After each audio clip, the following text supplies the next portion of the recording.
কোনো দরকার নেই আপনার রান্নাঘরে যাওয়ার। কমলি আছে? কমলি, কমলি, এই কমলি কোথায় গেলি? আরে সকাল সকাল সবাইকে না খেয়ে বসে থাকবে নাকি? আর গেল কোথায়? হ্যাঁ আরে এই তো কি হয়েছে বলো? সকাল সকাল তো বাড়ি মাথায় করছো কেন? চেঁচিয়ে কি? বাড়ি মাথায় করবো না, ব্রেকফাস্ট না পেলে এমনি আমার মেজাজটা কাইটাই ডিশ হয়ে যায়। শুভ এদিকটা ভাবি বলে আমরা আর ভাবি না। শুভদি নিশ্চয়ই কোনো একটা জরুরি কাজে গেছে। এত ভেবে কি হবে? এখন বলো কি খাবে বলো, আমি বানাচ্ছি, দাঁড়াতে।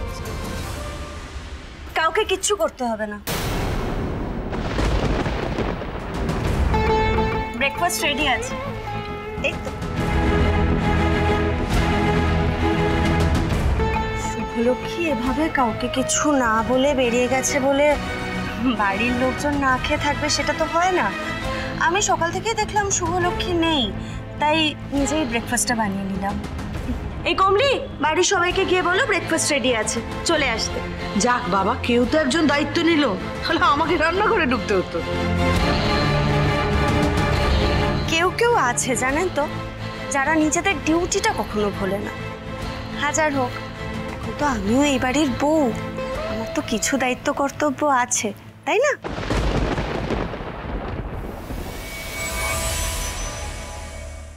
কমলি, বলছি রান্নাঘরে একটু জুস বানানো আছে, ওটা নিয়ে এসো না, আমি টেবিলটা সাজাচ্ছি। এই এত সব তুমি বানিয়েছো? ডিয়ার মম-ইন ল, আপনি আমাকে যতটা অকর্মের ভাবেন আমি কিন্তু ততটা নই না। মানে শুভলক্ষ্মী একদিন বাড়িতে নেই বলে যে আমি ব্রেকফাস্টের দায়িত্বটা নিতে পারবো না, এটা ভাবাটা একটু বেশি বাড়াবাড়ি হয়ে গেল না? তাছাড়া শুভলক্ষ্মী হয়তো কোনো ইম্পর্টেন্ট কাজে গেছে, পুরো বিজনেসটা তো একা সামলায়, তাই না? তো দায়িত্ব ওর ওপর, হতেই পারে কোনো কাজে গেছে। জলটা কোন দিকে গড়াচ্ছে কিছুই তো বুঝতে পারছি না। হঠাৎ মোহন আর শুভদীর এত প্রশংসা করছে, কিন্তু কেন? মা, সত্যি শুভ কিন্তু দিন দিন বেপরোয়া হয়ে যাচ্ছে। আর সবার সঙ্গে থাকতে গেলে নিজের এরকম খেয়াল খুশি মতো চললে হয় না, তাই না? একটু অন্যের দিকটাও ভাবতে হয়।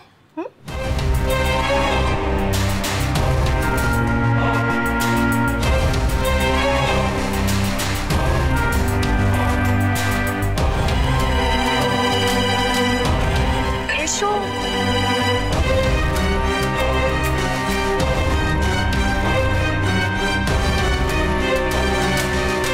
অয়না কোথায়?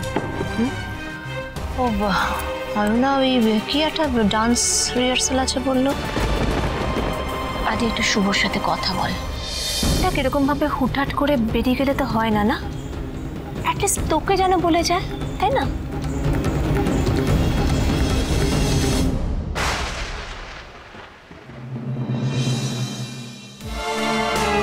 এসে গেছেন, আসুন।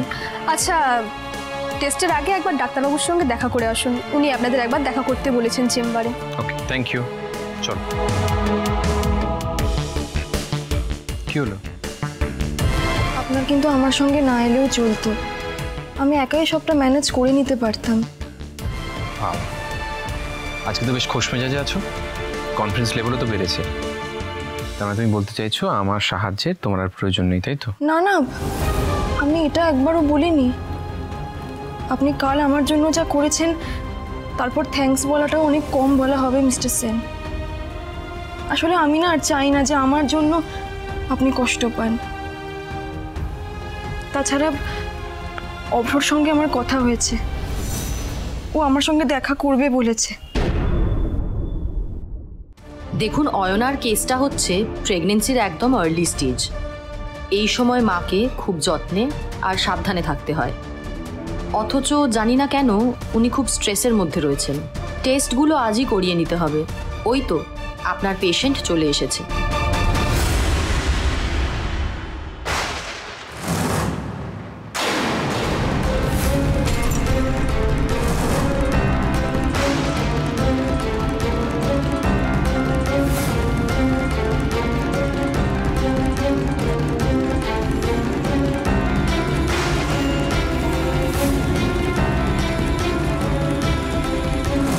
শুভলক্ষ্মী? শুভলক্ষ্মী এখানে পৌঁছলো কি করে?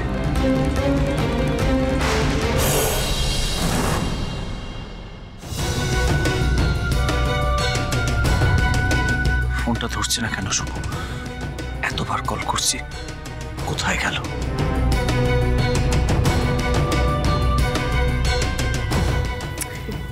তোমার কি ব্যাপার বলো তো? তুমি হঠাৎ করে শুভদির ব্যাপারে তো প্রশংসা করছিলে কেন?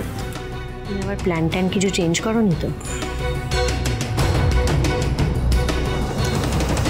আমার একটাই প্ল্যান, শুভলক্ষ্মীকে শেষ করা, ধ্বংস করা। কিন্তু সেটা এমনভাবে করতে হবে যাতে বাড়ির সবাই আমাকে সন্দেহ না করে, স্পেশালি আদ্রিত। যাতে আদ্রিতের মনে হয় আমার শুভকে নিয়ে আর কোনো অসুবিধাই নেই। কিন্তু আস্তে আস্তে এইভাবে আমাদেরকে সবার মনের মধ্যে শুভলক্ষ্মীর ব্যাপারে বিষটা ঢুকিয়ে যেতে হবে, যাতে শুভলক্ষ্মী বাড়ির সবার কাছে খারাপ হয়ে যায়। এটাকে কি বলে বলো তো? Slow poisoning. তুমি এখানে সময় নষ্ট কেন করছো? তুমি তো পলিটিক্স জয়েন করতে পারতে, তোমার অনেক উন্নতি হতো।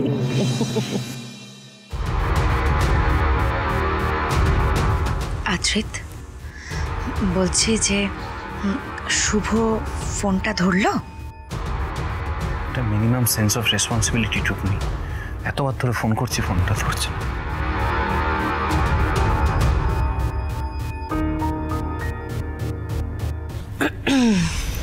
দাদা ভাই, ফোন করে খুব একটা লাভ হবে না শুভদিকে। মানে তুমি তো শুভদিকে জানোই, বলো, নিজের ইচ্ছে অনুযায়ী সব কিছু করে, কাউকে কিছু বলার প্রয়োজন বোধ করে না, যখন খুশি বেরিয়ে যায়। মানে বাড়িতে যে ওকে নিয়ে সবাই চিন্তা করতে পারে, এই ভাবনাটাও শুভদিন মাথায় আসে না। তা হবে কেন? ও সবসময় বলেই যায়। আজকে তো কোনো কারণে ওকে ফোনে পাচ্ছি না। কাকে? তোমাকে? তুমি এখনো বলবে শুভদি তোমাকে সব কিছু বলে? না মানে এই যে তোমার এত বড় ব্যাপারটা, শুভদি তো সব কিছু আগে থেকেই জানতো, তাও তোমাকে কিছু জানালো না। কাউকে কিছু না জানিয়ে নিজে নিজে গোয়েন্দাগিরি করে এত বড় একটা গন্ডগোল পাকালো। দেখো আজকেও হয়তো কোথাও বেরিয়ে গিয়ে গন্ডগোল পাকাচ্ছে, গোয়েন্দাগিরি করছে। না না, শুভ কিন্তু সেরকম মেয়েই নয়।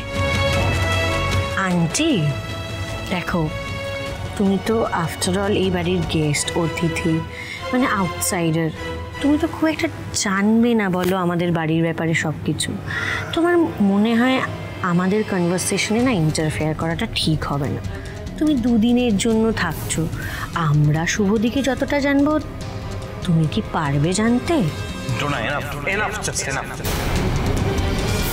শুভর ব্যাপারে আরেকটা খারাপ কথা শুনবো না আমি জানি শুভ এমন কোনো কাজ করবে না যাতে পরিবারের কারো কোনো ক্ষতি হয়। আর আপনার সব বিষয়ে তো মাথা ঘামানোর কোনো দরকার নেই।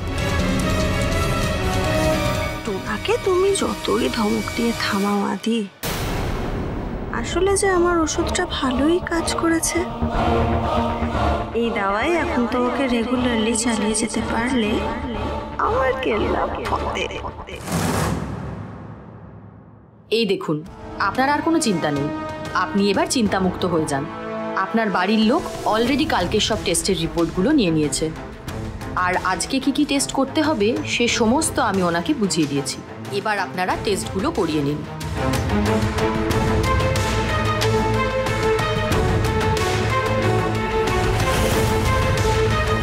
এটা কি হলো? শুভলক্ষ্মী সবটা জেনে গেল। এবার আমার খেলাটা এগোবো কি করে? আমাকে জয়নার কাছে বিশ্বাসযোগ্য হয়ে উঠতে হবে। শুভলক্ষ্মীকে এড়িয়ে আমি অয়নার বিশ্বাসটা জিতবো কি করে?